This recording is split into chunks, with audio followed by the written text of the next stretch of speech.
ನಮಸ್ಕಾರ ಮಾಧ್ಯಮ ಮಿತ್ರರಿಗೆ. ಮಾಗಡಿ ಕೆಂಪೇಗೌಡರ ಕೋಟೆಯಲ್ಲಿ ಮಾಗಡಿ ಶ್ರೀ ಕೆಂಪೇಗೌಡರ 516ನೇ ಜಯಂತ್ಯೋತ್ಸವವನ್ನು ದಿನಾಂಕ 29/9/2025 ಸೋಮವಾರ ಬೆಳಿಗ್ಗೆ 10:33ಕ್ಕೆ ಇಲ್ಲಿ ಪ್ರಾರಂಭವಾಗ್ತದೆ. ಹಾಗಾಗಿ ಈ ಒಂದು ಕಾರ್ಯಕ್ರಮ ಜಯಂತ್ಯೋತ್ಸವಕ್ಕಿಂತ ಹೆಚ್ಚಿನ ಹೆಸರನ್ನು ಮಾಡೋದು ಮಾಗಡಿ ಹಬ್ಬ, ನಾಡಿಗೆಲ್ಲ ಹಬ್ಬ. ಹಾಗಾಗಿ ಆ ಹೆಸರಿನಲ್ಲಿ 22 ವರ್ಷಗಳ ನಿರಂತರವಾಗಿ ಆ ಕಾರ್ಯಕ್ರಮ ಯಶಸ್ವಿಯಾಗಿ ಸಾಗ್ತಾ ಇದೆ. ಜನರ ಸಹಕಾರದಿಂದ ನಿರಂತರವಾಗಿ ಸಾಗ್ತದೆ. ಅವತ್ತು ಆ ದಿನದ ಕಾರ್ಯಕ್ರಮಕ್ಕೆ ಅನೇಕ ಮಹಾಸ್ವಾಮಿಗಳು ಆಗಮಿಸ್ತಾ ಇದ್ದಾರೆ. ಗಣ್ಯರು ಮತ್ತು ಚಲನಚಿತ್ರ ನಟ ನಟಿಯರು, ಸಂಘ ಸಂಸ್ಥೆಗಳು, ಹಿರಿಯರು, ರೈತರು, ಚಿಂತಕರು, ಇಲ್ಲಿನ ನಾಡಿನ ಸಮಸ್ತ ಜನತೆ ಎಲ್ಲರೂ ಈ ಕಾರ್ಯಕ್ರಮದಲ್ಲಿ ಪಾಲ್ಗೊಳ್ತಾ ಇದ್ದಾರೆ. ಹಾಗಾಗಿ 10:33ಕ್ಕೆ ಕೆಂಪೇಗೌಡರ ಪಂಚಲೋಹದ ಪುತ್ಥಳಿಗೆ ಮಾಲಾರ್ಪಣೆಯನ್ನು ಮಾಡಿ ಕೋಟೆಗೆ ಒಳಗಡೆ ಬಂದು ನಂತರ ಸಾಂಸ್ಕೃತಿಕ ಕಾರ್ಯಕ್ರಮಗಳು ಆಗ್ತದೆ. ಅದರ ಜೊತೆಯಲ್ಲಿ ಅನ್ನದಾಸೋಹ ನಡೀತದೆ. ಹೆಚ್ಚಿನ ಈ ಸಾರಿ ಆದ್ಯತೆ ಮಕ್ಕಳಿಗೆ ಆದ್ಯತೆಯನ್ನು ಕೊಟ್ಟಿದ್ದೀವಿ.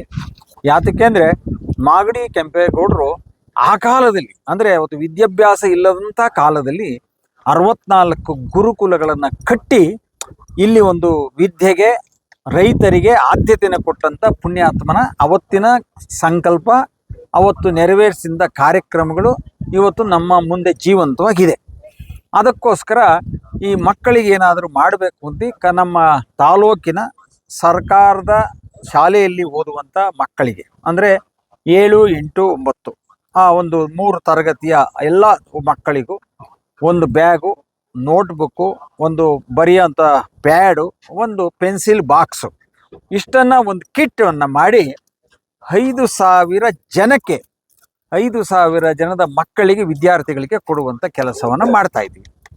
ಈ ಕಾರ್ಯಕ್ರಮ ಒಂದು ಆ ಮಾಗಡಿ ಹಬ್ಬ ಅರ್ಥಪೂರ್ಣವಾಗಿ ಆಗಬೇಕು ಅಂತೇಳಿ. ಹಬ್ಬ ಅಂದರೆ ಗೊತ್ತಲ್ಲ, ಎಲ್ಲರೂ ಇಲ್ಲಿ ಖುಷಿಯಿಂದ ಬರ್ತಾರೆ, ಒಂದು ಮನೋರಂಜನೆ ನೋಡಬೇಕು ಅಂತ ಬರ್ತಾರೆ. ಆಮೇಲೆ ಹಬ್ಬ ಅಂದರೆ ಊಟದ ವ್ಯವಸ್ಥೆಯನ್ನು ಮಾಡಬೇಕಾಗ್ತದೆ. ಅವೆಲ್ಲವನ್ನು ಗಮನದಲ್ಲಿಟ್ಟುಕೊಂಡು ಒಂದು ಮಾಗಡಿ ಹಬ್ಬ ಅಂತ ನಾವು ಪ್ರಾರಂಭವನ್ನು ಮಾಡಿದ್ದೀವಿ. ಅದು ನಿರಂತರವಾಗಿ ನಡೀಲಿಕ್ಕೆ ಎಲ್ಲ ಸಿದ್ಧತೆಗಳು ನಡೀತಾ ಇದೆ. ಇವತ್ತು ಮಾಗಡಿಯ ಕೋಟೆಯಲ್ಲಿ ಕಂಬವನ್ನು ಹಾಕಿ ಪೂಜೆಯನ್ನು ಸಲ್ಲಿಸಿ ಇಲ್ಲಿ ಬಂದಂಥವರಿಗೆ ಯಶಸ್ವಿಯಾದ ಕಾರ್ಯಕ್ರಮ ಆಗಬೇಕು, ಎಲ್ರಿಗೂ ಒಳ್ಳೆಯದಾಗಬೇಕು, ಮಕ್ಕಳು ಭವಿಷ್ಯ ಚೆನ್ನಾಗಿರಬೇಕು, ಕೆಂಪೇಗೌಡನಲ್ಲಿ ಯಾವತ್ತು ಅನ್ನದಾನ ಮಾಡುವಂಥ ಶಕ್ತಿನ ಭಗವಂತ ಕೊಡಲಿ ಅಂತೇಳಿ ಪೂಜೆಯನ್ನು ನೆರವೇರಿಸಿ ನಮ್ಮ ಜಯರಾಮಣ್ಣವರು, ನಾವು ಪ್ರತಿಯೊಬ್ಬರು ಎಲ್ಲರೂ ಸಹ ಸೇರಿ ಇದನ್ನು ನೆರವೇರಿಸಿದ್ವಿ. ಇವತ್ತಿನ ಕಾರ್ಯಕ್ರಮದ ಮುಂಚೂಣಿಗೆ ಬಂದಿದ್ದೀವಿ. ಇದರ ಜೊತೆಯಲ್ಲಿ ಯಾವಾಗಲೂ ಮೆಡಿಕಲ್ ಕ್ಯಾಂಪನ್ನು ಹಾಕ್ತಾ ಇದೆ. ಈ ಸಾರಿ ಏನಾಯಿತು, ಮೆಡಿಕಲ್ ಕ್ಯಾಂಪ್ಗೆ ಇದನ್ನೆಲ್ಲ ಮಾಡಿ ಮಳೆಗಾಲ ಇರುವ ಕಾರಣ ಇದನ್ನು ಮುಂದಿನ ದಿನಗಳಲ್ಲಿ ತಾಲೂಕು ಹೋಬಳಿ ವೈಸ್ ಮಾಡಬೇಕು ಅಂತ ಒಂದು ತೀರ್ಮಾನ ಮಾಡಿ ಇವಾಗ ಒಂದು ಕರ್ನಾಟಕ ರಾಜ್ಯದಲ್ಲಿ ಬೇರೆ ರಾಜ್ಯಗಳು ಗಮನಿಸಿ ಇದೇ ಫಸ್ಟ್ ಹೊಂದಿರುವಂಥ ಒಂದು ಬಸ್ ಅದು. ಅದರಲ್ಲಿ 20 ಜನ ನುರಿತ ಡಾಕ್ಟ್ರುಗಳು ಅದರಲ್ಲಿ ಕೆಲಸವನ್ನು ಮಾಡ್ತಾರೆ.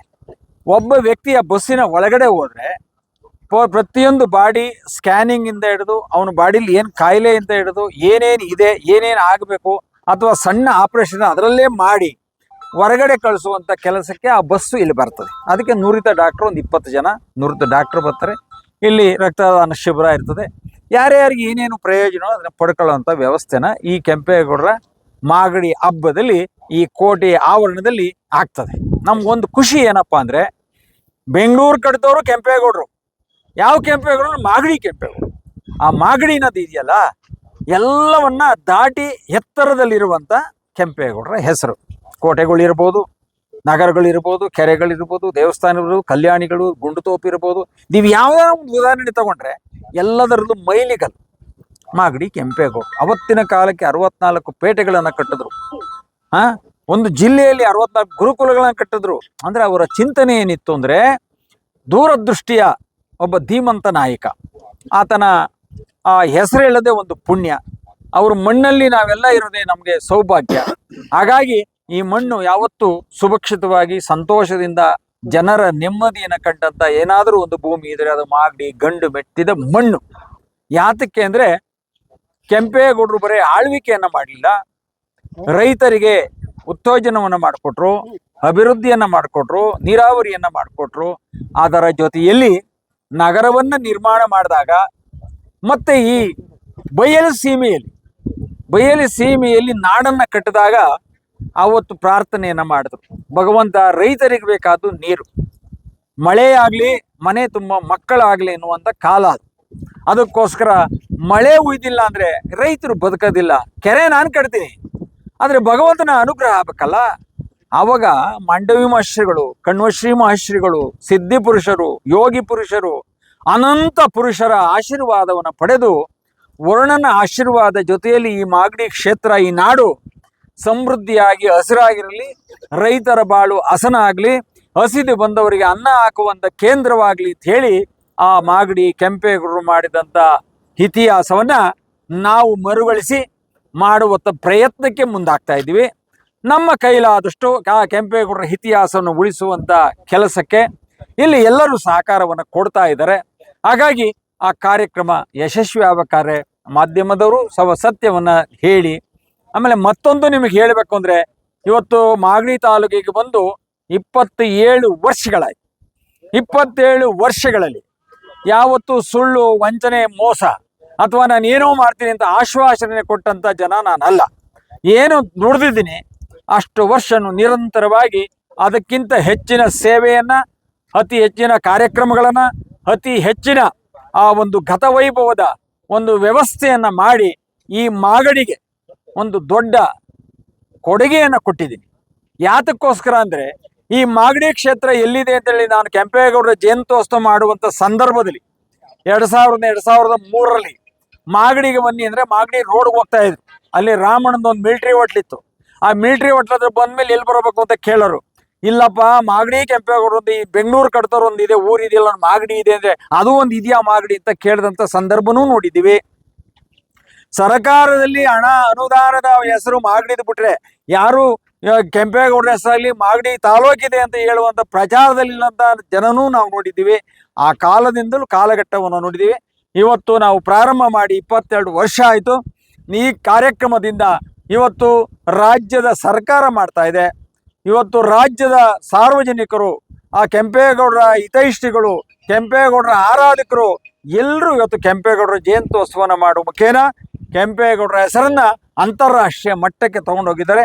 ಹಾಗಾಗಿ ಆ ಕೆಂಪೇಗೌಡರ ಹೆಸರಲ್ಲದೆ ನಮ್ಮ ಒಂದು ಯೋಗ, ಅವರ ಸೇವೆ ಮಾಡೋದೇ ನಮ್ಮ ಭಾಗ್ಯ.